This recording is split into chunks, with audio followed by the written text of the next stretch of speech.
Katatapos ko lang yung aking mga gawa, yung bahay mga kanayon. Kaya oras naman na ng luto-luto. Mag-harvest nga ako ng petchay ngayon. Ito yung mga tanim ko.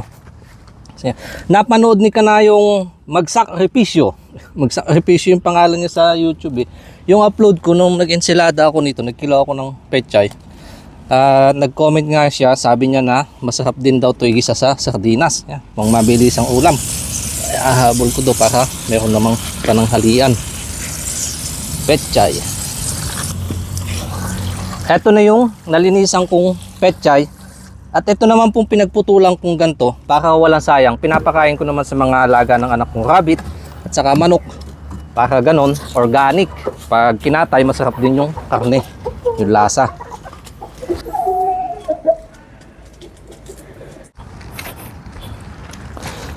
At habang nililinisan ko nga po ito, gusto ko lang din ipabot ang aking pagbati kay Sir Alan Kabakungan. Thank you so much po, sir. Merry Christmas din po at isang manigong bagong taon at sa inyong pamilya. At ganun din po kay Sir Raimundo Sayon. Yan. God bless din po in your family. Magmula po sa inyong nag-iisang kanayon, Team Agustin TV and Vlogs. Thank you so much po. Gigisahin ko lang po muna itong sardinas kasama na nung luya. Ito kasi yung paraan ko para mabawasan yung kanyang lansa.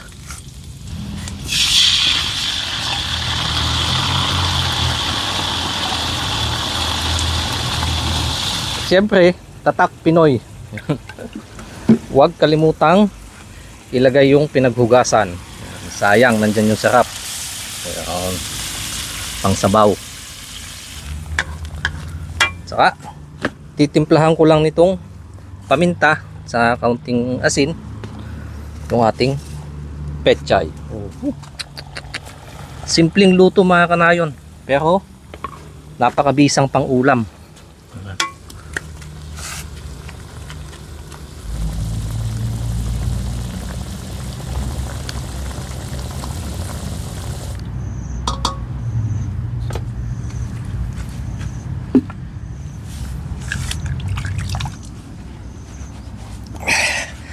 Sa wakas, malalamnan na ulit ang ating tiyan. Ito po yung aking ginisang sardinas sa petchay at yung aking sausawan, yung patis po. Yung ko lang ng kalamansi para mabangot sa kami kung kaunting asim. Yan. Para dito sa aking pritong gurami.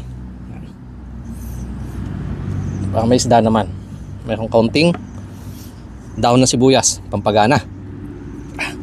Nais ho namin balik ama ang taos-pusong pasasalamat sa patuloy na aming mga pagkukulang. Kayo po ay hindi nyo pinababayaan at patuloy nyo po kayong binibiyayaan.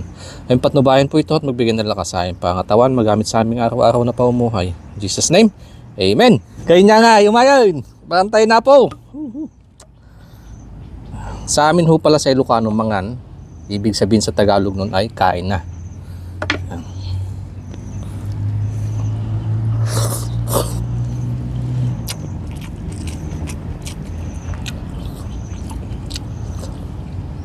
Basahin mayang.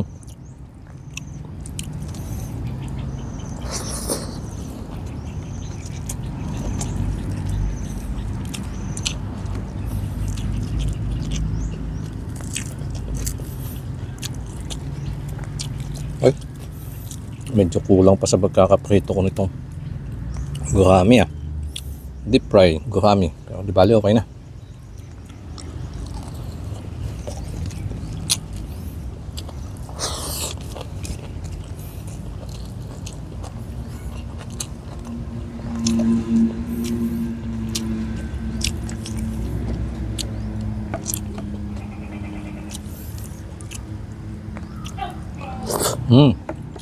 May bisita.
Solve.